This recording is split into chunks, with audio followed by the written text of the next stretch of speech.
हाँ ठीक है। Good morning everybody. मैं सेकंड पेपर पढ़ा रही हूँ, अधिगम हेतु निर्धारण। इसका 11वां वीडियो भेज रही हूँ। उसमें है विषय वस्तु के शिक्षण शास्त्रीय विश्लेषण में सोपान। शिक्षण शास्त्रीय विश्लेषण की अवधारणा एक नवीन अवधारणा है। इसमें छात्राध्यापक द्वारा किसी विषय वस्तु या इकाई की योजना तैयार की जाती है। इस योजना में वह छात्रों के समक्ष इकाई प्रस्तुत करके छात्रों की सहभागिता प्राप्त करता है तथा उस इकाई के लिए निर्धारित उद्देश्यों को प्राप्त करने का प्रयास करता है। विषय वस्तु का शिक्षण शास्त्रीय विश्लेषण विषय वस्तु को सरल एवं स्वाभाविक रूप में छात्रों को अधिगम कराने में कार्य में आता है। वर्तमान में प्रत्येक छात्राध्यापक यह अपेक्षा की जाती है कि वह किसी भी इकाई या उप इकाई के शिक्षण अभ्यास से पूर्व उसका शिक्षण शास्त्रीय विश्लेषण तैयार करें। शिक्षण शास्त्रीय विश्लेषण तैयार करने के लिए निम्नलिखित सोपान आते हैं। पहला है विश्लेषणकर्ता का परिचय। विश्लेषणकर्ता के परिचय में सर्वप्रथम विश्लेषणकर्ता के महाविद्यालय का नाम लिखा जाता है। इस महाविद्यालय से वह प्रशिक्षण प्राप्त करता है। इसके पश्चात विश्वविद्यालय का नाम लिखा जाता है। जिस विश्वविद्यालय के अंतर्गत वह महाविद्यालय आता है उसके पश्चात किसी सत्र में उसने शिक्षण शास्त्रीय विश्लेषण को प्रस्तुत किया है। इसके बाद में विषय वस्तु विश्लेषण। विधि सोपान के अंतर्गत पहले इकाई का नाम लिखा जाता है। इसके पश्चात किसी कक्षा के लिए इसे तैयार किया जा रहा है, उस कक्षा का नाम लिखा जाता है। उसके पश्चात एक सारणी बनाकर उस इकाई की उप इकाई के बारे में वर्णन किया जाता है। थर्ड पॉइंट है उप इकाई का वर्णन। इसमें उप इकाई के विश्लेषण में प्रमुख सोपान निम्नलिखित आते हैं। पहला है चयनित उप इकाई का नाम। चयनित उप इकाई का नाम इस सोपान में लिखा जाता है। दूसरा है विषय वस्तु का संक्षिप्त सार। तीसरा है पूर्व ज्ञान। इस सोपान में छात्रों के पूर्व ज्ञान के बारे में वर्णन करना चाहिए। चौथा पॉइंट आता है उद्देश्यों का निर्धारण। इस सोपान के अंतर्गत उप इकाई के लिए उद्देश्यों का निर्धारण किया जाता है। ये उद्देश्य विविध पक्षों से संबंधित होते हैं। सभी पक्षों के उद्देश्यों की प्राप्ति के आधार पर ही विश्लेषण या व्यूह रचना की जाती है। शिक्षण संज्ञानात्मक उद्देश्य। संज्ञानात्मक उद्देश्य के अंतर्गत ज्ञानात्मक उद्देश्य के अंतर्गत परिभाषा करना, कथन करना, पुनः स्मरण करना, पहचान करना, लेखन करना, चयन करना, मापन करना तथा सूची आदि निर्धारित की जाती है। फिर आता है अवबोध। अवबोध ज्ञान से आगे की प्रक्रिया है। इसके अंतर्गत स्पष्ट करना, पहचानना, वर्गीकरण करना, गुणों का वर्णन करना, चित्रण करना, प्रदर्शित करना और सारांश आदि को सम्मिलित किया जाता है। अवबोध की प्रक्रिया में छात्रों को इकाई का पूर्ण ज्ञान संभव होता है। वह इसके प्रत्येक पक्ष के बारे में अवबोध प्राप्त करता है। उप इकाई की फसलों जो भी फसल होती है उसके बारे में ध्यान दिया जाना चाहिए। थर्ड है अनुप्रयोग। अनुप्रयोग की प्रक्रिया में छात्रों द्वारा प्राप्त ज्ञान का जीवन में प्रयोग किया जाता है। अनुप्रयोग के उद्देश्यों के अंतर्गत उपयोग, रचना, प्रदर्शन, गिनना, खोज, आकृति देना, परिमार्जित करना, हल करना एवं चयन करना आदि को सम्मिलित किया जाता है। उप इकाई के अंदर जो भी फसल होती है, छात्रों को उसके बारे में, उपयोग के बारे में वर्णन किया जाता है। नेक्स्ट है विश्लेषण। विश्लेषण की प्रक्रिया के अंतर्गत छात्रों में रचना करने की अनुमान करने की, विरोध करने की, आलोचना करने का तथा पृथकीकरण करने की अपेक्षा को की जाती है। इनसे संबंधित उद्देश्यों की व्याख्या उप इकाई के संदर्भ में भी छात्रों द्वारा की जाती है। विश्लेषण के संदर्भ में उप इकाई की फसल के उद्देश्य ध्यान में रखना पड़ता है। नेक्स्ट है संश्लेषण। संश्लेषण की प्रक्रिया के अंतर्गत व्यवसाय करना, शुद्ध करना, संबंध जोड़ना, चर्चा करना, तर्क करना, एकीकरण करना एवं भविष्य कथन करना सम्मिलित होता है। संश्लेषणात्मक उद्देश्य उप इकाई के लिए निर्धारित किए जाते हैं। इस प्रकार से विविध जलवायु के आधार पर जो भी फसलें पैदा की जाती है उसके अंदर पूरा ध्यान देना पड़ता है। किस फसल में कौन सी जलवायु होगी, तब जाके अपन फसल बो सकते हैं। नेक्स्ट है मूल्यांकन। मूल्यांकन संबंधी उद्देश्यों के निर्धारण में तुलना करना, चयन करना, संबंध जोड़ना, आलोचना करना, अनुमान करना, मूल्यांकन का समर्थन करना तथा जांच करना आदि को सम्मिलित किया जाता है। इस प्रकार की स्थिति में छात्रों में मूल्यांकन योग्यता का विकास होता है। इस प्रकार मूल्यांकन संबंधी उद्देश्यों का निर्धारण किया जाता है तथा उसके प्राप्त होने वाले व्यवस्था की जाती है। दूसरा है भावात्मक उद्देश्य। भावात्मक उद्देश्य के अंतर्गत प्रमुख रूप से उप इकाइयों के लिए ग्रहण करने या प्राप्त करने से संबंधित प्रत्युत्तर देने पर अनुक्रिया से संबंधित, मूल्यांकन से संबंधित, व्यवस्था या संगठन से संबंधित एवं विशेषताओं के निर्धारण से संबंधित उद्देश्यों को सम्मिलित किया जाता है। इन सभी उद्देश्यों को जिस फसल के संदर्भ में निर्धारित किया जाएगा, इस प्रकार की व्यवस्था में भावात्मक पक्ष को महत्व दिया जाता है। नेक्स्ट है प्राप्त करना या ग्रहण करना। इसके अंतर्गत स्वीकार करना, ध्यान देना, पूछना, निरीक्षण करना, अनुसरण करना, अधिक चाहना, पकड़ना, खोजना, पसंद करना एवं चयन आदि को सम्मिलित किया जाता है। उप इकाई रबी की फसल के लिए प्राप्त या ग्रहण करने से संबंधित उद्देश्य होते हैं। दूसरा है प्रत्युत्तर देने या अनुक्रिया करना। प्रत्युत्तर या अनुक्रिया करने से संबंधित उद्देश्यों में सुनने, उत्तर देने, पूर्ण करने, विकास करने, सहायता करने, आज्ञा मानने, संकलन करने, अभ्यास करने, लिखने, सूची बनाने तथा कथन करने आदि को सम्मिलित किया जाता है। थर्ड पॉइंट है मूल्यांकन करना। मूल्यांकन की भावात्मक प्रक्रिया के अंतर्गत चुनना, विभेद करना, प्रमाण प्राप्त करना, विकास करना, सहभागिता का प्रदर्शन करना एवं पसंद करना आदि को सम्मिलित किया जाता है।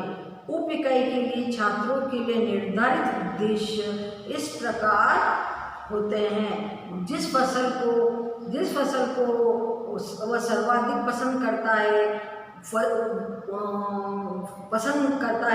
फसल का चुनाव किया जाता है और दूसरा पॉइंट है छात्रों को उनके गुणों तथा जलवायु आदि दृष्टि से विभेद किया जाता है।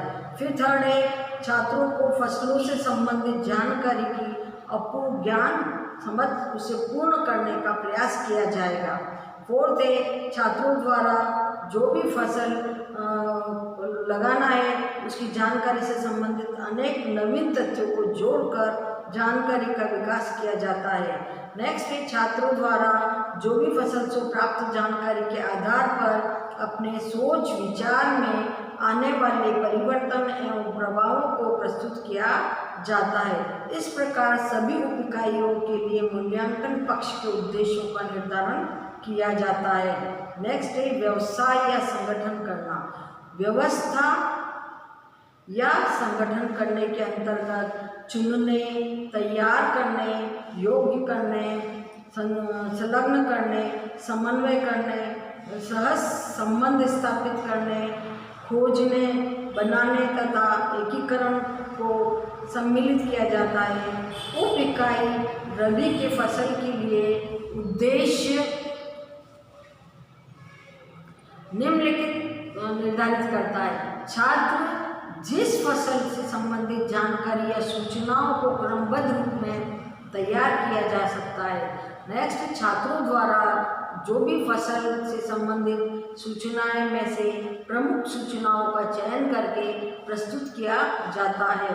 नेक्स्ट, छात्रों द्वारा जिस फसल से संबंधित सूचनाओं को संगठित रूप में बनाने के लिए कुछ प्रमुख सूचनाओं को जोड़ा जाता है। नेक्स्ट, छात्रों द्वारा संगठित सूचनाओं की दृष्टि से जो भी फसल को तैयार करने के लिए उसकी अपूर्णता की दूर करके पूर्ण किया जाता है। छात्रों द्वारा जिस फसल के संबंध में सूचनाओं के मध्य समन्वय स्थापित किया जा सके, जिससे सभी सूचनाएं संगठित रूप से प्रस्तुत की जा सके। नेक्स्ट, जो भी फसल होती है उसमें जलवायु, मिट्टी एवं सिंचाई आदि के आधार पर छात्रों द्वारा सहसंबंध स्थापित किया जाता है। छात्रों द्वारा फसलों से संबंधित सभी सूचनाओं को संगठित रूप से प्रदान करके उनको एकत्रित रूप में प्रस्तुत किया जाता है। नेक्स्ट, विशेषताओं का निर्धारण। भावात्मक पक्षों के अंतर्गत विशेषताओं के निर्धारण का भी कार्य किया जाता है। विशेषताओं के निर्धारण की प्रक्रिया के अंतर्गत परिवर्तन, स्वीकृति, निर्णय लेना, विशेषताएं बताना, सिद्ध करना, निर्णय देना, पुनः विचार करना, दोहराना, जांच करना एवं अंतर करना आदि सम्मिलित होता है। छात्रों द्वारा जो भी फसलों से संबंधित विशेषताओं की नवीन जानकारी प्राप्त करके उनकी विशेषताओं में परिवर्तन किया जा सके, तो छात्रों को जिस फसल से संबंधित विशेषताओं को स्वीकार किया जा सकता है। नेक्स्ट, फसल से संबंधित विविध प्रकार के प्रयोगों को संपन्न करने में संबंधित निर्णय लिया जाता है। नेक्स्ट, छात्रों में जो जौ, चना, मटर आदि संबंधित विशेषताओं का वर्णन कर सकेंगे। नेक्स्ट है, रबी की फसल की विशेषताओं को विविध प्रमाणों के माध्यम से सिद्ध किया जाता है। इस तरह से जो भी फसल के मध्य उनकी विशेषताओं के आधार पर अंतर स्थापित किया जा सके। इस प्रकार से उप इकाई के अंदर नेक्स्ट पॉइंट आएगा मनोगत्यात्मक पक्ष संबंधी उद्देश्य। मनोगत्यात्मक पक्षों का संबंध छात्रों द्वारा किसी भी इकाई उप इकाई के लिए क्रियान्वित पक्षों में संबंधित होता है। इसके संदर्भ में पुरावर्तक हलचल, भौतिक हलचल, शारीरिक योग्यता, ऐच्छिक योग्यता तथा बाह्य प्राप्ति की सम्मिलित किया जाता है। यह गतिविधियां छात्रों द्वारा मनो उप इकाई के संदर्भ में की जाती है। इस प्रकार उद्देश्य की इकाई इस फसल में दी जाती है। पुनरावृत हलचल। पुनरावृत हलचल के अंतर्गत रुकना, सरलीकरण, खींचना एवं ढीला करना आदि को सम्मिलित किया जाता है। इस उप इकाई के अंतर्गत छात्रों द्वारा जब भी जो फसल से संबंधित पौधे एवं बीजों को देखा जाएगा, रुक कर उनका निरीक्षण किया जाएगा। जाता है और उन्हें ज्ञान प्राप्त किया जा सकता है। छात्रों को फसलों से संबंधित बीजों की निश्चित रूप से देखा जाएगा, तो उनको पृथक रूप में करके उनके नामों के अनुसार वर्गीकृत करके प्रस्तुत किया जाएगा। फिर नेक्स्ट है छात्रों द्वारा जो भी फसल पूर्ण ज्ञान कराया जाए तो छात्रों द्वारा उस फसल को देखकर सामान्य रूप से उनका पहचान किया जा सकेगा। मौलिक हलचल के अंतर्गत कूदना, हिलना, घुटने टेकना, दौड़ना एवं चलना आदि को सम्मिलित किया जा सकता है। ये सभी उद्देश्य उप इकाई के संदर्भ में भी प्रस्तुत किए जाते हैं। शारीरिक योग्यता के अंतर्गत रहन सहन करना, कार्यान्वित करना तथा आरंभ करने आदि को सम्मिलित किया जाता है। रबी की जो भी फसल उप इकाई के लिए शारीरिक योग्यता संबंधी उद्देश्य होंगे, छात्रों द्वारा जो भी फसलों के प्रयोगात्मक संबंधी कार्यों को सरलता से समन्वय किया जा सकता है तथा प्रत्येक कार्य में अपने शारीरिक क्षमता का प्रदर्शन किया जा सकता है। नेक्स्ट है छात्रों द्वारा फसल संबंधी विविध प्रयोगात्मक गतिविधियों को समन्वित करने में तथा क्रियान्वयन करने में अपनी भूमिका का निर्वाह किया जाता है। छात्रों द्वारा फसलों से संबंधित विविध कार्यों को आरंभ किया जा सकेगा। इस तरह से बुवाई करना, सिंचाई करना तथा कटाई करना, इस प्रकार के उद्देश्यों का निर्धारण प्रत्येक उप इकाई के लिए होगा। फिर है एंट्रिक योजना। एंट्रिक योग्यताओं के अंतर्गत संतुलन, शोधन, छानबीन, पहचान एवं देखने का सम्मिलित किया जाता है। इस योग्यता के संदर्भ में उप इकाई की फसल के लिए उद्देश्यों का निर्धारण इस प्रकार होगा। छात्रों द्वारा जिस फसल को देखकर प्रत्येक फसल के नाम एवं उनकी विशेषताएं बताई जा सकेगी। सभी छात्र की फसलों से संबंधित ज्ञान तथा तथ्यों को संतुलित एवं समन्वित रूप में प्रस्तुत किया जा सकेगा। छात्रों द्वारा फसलों से संबंधित विविध नवीन तथ्यों की खोज की जा सकेगी। छात्रों द्वारा रबी जो भी फसल के पौधे एवं दानों को देखकर उनको पहचान सकेंगे। छात्रों द्वारा प्राप्त जानकारी में कुछ नवीन तथ्यों को जोड़ना सकेगा तथा पुराने अनुपयोगी तथ्यों को हटा सकेगा। और अबाध्य संप्रति के अंतर्गत बैठक स्थिति बनाना, चित्र खींचना, मुस्कुराना एवं खड़े होकर यदि आदि को निर्धारित करना, ये सब आएगा। अभी इस उप इकाई के उद्देश्यों की सभी उप इकाई के लिए निर्धारित व्यू रचना की जाती है।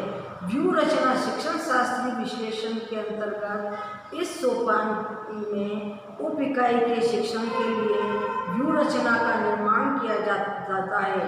इस व्यू रचना में शिक्षण विधियाँ, उपकरण एवं उनके प्रयोग की सूचना, प्रकटीकरण, छात्र क्रियाएं, सामूहिक क्रियाएं, श्यामपट्ट एवं चाक का प्रयोग, सॉफ्टवेयर एवं उसका प्रयोग, खोजपूर्ण प्रश्न एवं उनके उत्तर कार्य, प्रवर्ग, उदाहरण आदि इस संदर्भ में आएंगे और सिद्धांत को भी सम्मिलित किया जाता है।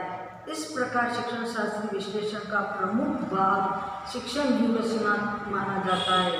इसके माध्यम से ही जो उद्देश्यों का समूह निर्धारित किया जाता है उनको प्राप्त किया जा सकता है। व्यू रचना में पहला है शिक्षण विधियाँ। शिक्षण विधियों के अंतर्गत शिक्षक को उन शिक्षण विधियों का प्रयोग करना चाहिए जो कि प्रकरण की आवश्यकता है। जिस फसल के प्रकरण के लिए छात्रों को सामान्य जानकारी प्रदान करने के लिए व्याख्यान विधि का प्रयोग करना चाहिए। वास्तविक रूप में प्रदर्शित करके एवं चार्ट द्वारा प्रदर्शित करके प्रदर्शन विधि का प्रयोग करना किया जा सकता है। छात्रों को जैसे चना, मटर, गेहूँ के दानों को अंकुरित करने का प्रयोग कार्य करके प्रयोग की विधि का प्रयोग किया जा सकता है। छात्रों को रबी की फसल के नाम बता करके उस संबंधित विविध प्रकार की सूचनाएं एकत्रित करना कार्य किए जाने चाहिए। दूसरा है उपकरण। शिक्षण व्यूहरचना में उपकरणों का प्रयोग करने के योजना में भी तैयार कर लेनी चाहिए। इसके लिए जिन शिक्षण यंत्रों का प्रयोग करना है उसके प्रयोग में छात्र अध्यापक को आना चाहिए और उन्हें जैसे ओवरहेड प्रोजेक्टर, टेप रिकॉर्डर, मूल्यांकन एवं अन्य शिक्षण यंत्र आदि फसल की जानकारी के लिए चार्ट एवं चित्रों के प्रयोग के बाद साथ साथ ओवरहेड प्रोजेक्टर का प्रयोग भी किया जा सकता है, जिसमें प्रत्येक फसल की वास्तविक स्थिति को प्रदर्शित किया जा सकता है। नेक्स्ट है प्रकटीकरण। शिक्षण व्यूहरचना के अंतर्गत छात्रों के समक्ष विषय वस्तु के प्रकटीकरण की प्रक्रिया का निश्चित कर लेना चाहिए कि विषय वस्तु को किस प्रकार प्रस्तुत करना है। इसके लिए सीडी प्लेयर, वीडियो, फिल्म एवं कंप्यूटर, इंटरनेट के माध्यम से प्रदर्शन की व्यवस्था की जाती है। नेक्स्ट है छात्र क्रिया। व्यूहरचना के अंतर्गत छात्रों की क्रियाओं के बारे में भी निश्चित कर लेना चाहिए कि छात्रों की क्रियाएं दो प्रकार की होती हैं। प्रथम, छात्र व्यक्तिगत रूप से स्वयं किसी गतिविधि को संपन्न करता है। द्वितीय, छात्र समूह के साथ किसी गतिविधि से संबंध संपन्न करता है। जैसे जो भी फसल होती है, छात्रों को दोनों प्रकार की गतिविधियों को संपन्न करना चाहिए। सभी छात्रों को पृथक पृथक रूप से जुताई का चित्र बनाने के लिए, सिंचाई का चित्र बनाने के लिए, फसलों के पौधों का चित्र बनाने के लिए तथा फसलों के बीजों का संरक्षण करने के लिए दिया जाना चाहिए। चौक एवं शामपट प्रयोग। चौक एवं शामपट प्रयोग से छात्रों को देखना चाहिए कि क्या क्या कार्य किए जाते हैं और चौक और बोर्ड से उन बच्चों को बताना चाहिए कि शामपट का पूर्व में निश्चित कर लेना चाहिए कि कुछ छात्राध्यापक शामपट सार को रोलर बोर्ड पर लिख कर लाते हैं तथा शामपट सार के प्रयोग के लिए शामपट एवं चौक का प्रयोग नहीं करते। कुछ छात्राध्यापक शामपट का सारांश लिखकर प्रस्तुत करते हैं। इस प्रकार शामपट का पर इकाई का सारांश लिखने, चित्र बनाने का महत्वपूर्ण गतिविधियों का अंकित करने के लिए शामपट का प्रयोग करना चाहिए। नेक्स्ट है कंप्यूटर का प्रयोग। शिक्षण व्यूहरचना में कंप्यूटर का प्रयोग भी पहले से ही निश्चित कर लेना चाहिए कि उप इकाई की गतिविधियों को समझाने में कब और कैसे कंप्यूटर का प्रयोग करना है। जैसे उप इकाई के अंदर अगर रबी की फसल को समझाने के लिए विविध प्रकार की फसलों के पौधों, बीजों, बुवाई की प्रक्रिया, कटाई की प्रक्रिया एवं अनाज संग्रहण की प्रक्रिया आदि को समझाया जा सकता है। इसके लिए कंप्यूटर का प्रयोग किया जा सकता है। इसके अंदर छात्राध्यापक को कंप्यूटर की उपलब्धता के आधार पर ही इसकी व्यवस्था करनी चाहिए तथा छात्रों को कंप्यूटर का सामान्य ज्ञान होना चाहिए। खोजपूर्ण प्रश्न। शिक्षण व्यूह रचना में खोजपूर्ण प्रश्न का समावेश भी अनिवार्य रूप से होना चाहिए। खोजपूर्ण प्रश्न उप इकाई की आवश्यकता एवं छात्रों की योग्यता के अनुरूप होना चाहिए। इससे छात्रों की तार्किक चिंतन एवं अनुसंधानात्मक प्रवृत्तियां जागृत होती है। जैसे उप इकाई में रबी की फसल के लिए खोजपूर्ण प्रश्न हो सकते हैं। किसी खाद्यान्न या प्रयोग भोजन में सर्वाधिक रूप में किया जाता है। गेहूँ, चावल, दाल आदि गेहूँ किस फसल से संबंधित है। इन प्रश्नों में परस्पर संबंध होना चाहिए तथा ये किसी नवीन एवं सत्य तथ्य को खोजने में सहायक होती है। नेक्स्ट है कार्य प्रपत्र। कार्य प्रपत्र के अंतर्गत किसी विशेष प्रकार की सूचनाएं या उप इकाइयों से संबंधित महत्वपूर्ण तथ्य का उल्लेख होना चाहिए। उप इकाई रबी की फसल में प्रमुख गेहूं उत्पादन राज्यों के नाम अंकित किए जा सकते हैं। गेहूं की प्रमुख फसल का नाम अंकित किया जा सकता है क्योंकि गेहूं रबी की फसल में मुख्य खाद्य उत्पादन है। इस प्रकार प्रत्येक इकाई के सारांश रूप में कार्य प्रपत्र तैयार करना चाहिए। नेक्स्ट है अवधारणाओं के लिए उदाहरण। अवधारणाओं के लिए प्रमुख उदाहरण प्रस्तुत किए जाते हैं जिससे कि छात्रों को सरलता से विषय वस्तु का ज्ञान प्राप्त हो सके। प्राय उदाहरणों का स्वरूप छात्र अध्यापक जीवन से संबंधित करते हैं। वे चाहिए कि जिससे कि छात्रों को सरलता से अधिगम हो सके और उप इकाई के बारे में जान सके। उसके बाद नेक्स्ट है संदर्भित परीक्षण के सिद्धांत। संदर्भित परीक्षण के लिए उप इकाई में संबंधित विविध प्रश्नों का निर्माण किया जाता है। प्रत्येक उप इकाई के लिए अध्यापकों द्वारा छात्राध्यापकों द्वारा विविध प्रश्नों का निर्माण किया जाता है।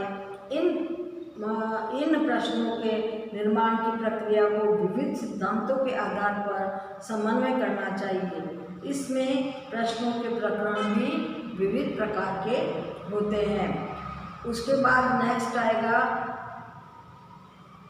परीक्षण मदों की तैयारी। परीक्षण मदों की तैयारी ब्लूप्रिंट के आधार पर की जाती है। ब्लूप्रिंट का आधार पत्र या नील पत्र एक त्रिविमीतीय चार्ट या तालिका होती है। इसमें अभिकल्प के अनुसार उद्देश्य, विषय वस्तु, प्रश्नों के प्रकार को ध्यान में रखे रूप में बनाई जाती है। ब्लूप्रिंट बनाने के लिए बच्चों को अनेक चार्ट बनाने पड़ते हैं। जैसे ब्लूप्रिंट बनाने के पश्चात परीक्षण के पदों अथवा प्रश्नों की रचना करनी पड़ती है। प्रश्नों की रचना में निम्नलिखित बिंदु का ध्यान रखना चाहिए। पहला है पद केवल स्मरण या पहचान के न हो बल्कि बौद्ध तथा वास्तविक जीवन में ज्ञान के उपयोग संबंधित भी हो। दूसरा है प्रश्न अपने आप में पूर्ण स्वतंत्र हो। तीसरा है पद रचना में सरलतम शब्दों का एवं भाषाओं का प्रयोग हो। प्रचुर उत्तर देने की प्रक्रिया भी यथासंभव सरल हो। पद महत्वपूर्ण वेद्य हो, संदिग्ध या भ्रमपूर्वक न हो। पांचवा है परीक्षण में विभिन्न प्रकार के प्रश्नों का समावेश हो तथा प्रत्येक प्रकार के प्रश्नों का परस्पर अलग अलग एवं ही प्रकार के प्रश्नों को का एक साथ रखा जाना चाहिए। प्रश्न निर्माण में कठिनाई स्तर का ध्यान रखा जाना चाहिए। प्रश्नों में विभेदीकरण शक्ति का ध्यान रखना चाहिए। प्रश्न द्विअर्थी, दो उत्तर वाला अथवा व्याकरण की दृष्टि से त्रुटिपूर्ण नहीं होना चाहिए। अब ये नीलपत्र का हम विकास कैसे करेंगे, नीलपत्र कैसे बनेगा, उसके लिए हमें एक बहुत ध्यान रखना चाहिए। जो भी हम पढ़ रहे हैं कि अधिगम हेतु निर्धारण, मतलब जो भी हम पढ़ाई कर रहे हैं उसके अंदर किस प्रकार से हम उसको निर्धारित करेंगे और किस प्रकार से ये सारी चीज़ें उसके अंदर आएगी, और शिक्षण की व्यूह रचना किस प्रकार से होनी चाहिए। जब भी आप क्लास में पढ़ाने जाओ तो पहले अपने टॉपिक को पूरा अच्छी तरह से तैयार कर लो, उसको देख लो कि बच्चा कितना उसको पहले नॉलेज है, उस नॉलेज के आधार पर उसे आगे आपको पढ़ाना है और उसको बताना है कि उसके पूर्व ज्ञान कितना है। आपने पढ़ा होगा फर्स्ट ईयर के अंदर कि बच्चे जो भी अपन लेसन बनाते हैं तो बच्चों के पूर्व ज्ञान के आधार पर हम लेसन बनाते हैं और उसी आधार पर हम बच्चों के प्रश्न उत्तर देते हैं और उसको पूर्ण रूप से हम अच्छी तरह से समझाते हैं। इस तरह से आपके थर्ड यूनिट का चौथा पॉइंट, तीसरा पॉइंट मैंने आज कंप्लीट कर दिया है। कल मैं आपको नील पत्र के बारे में बताऊंगी, किस प्रकार से परीक्षा की तैयारी करने के लिए जो भी आपको नील पत्र बनाना होता है उसको हमें किस प्रकार बनाना होता है। इस तरह से आप अच्छी तरह से ध्यानपूर्वक पढ़िए और बताइए। Thank you.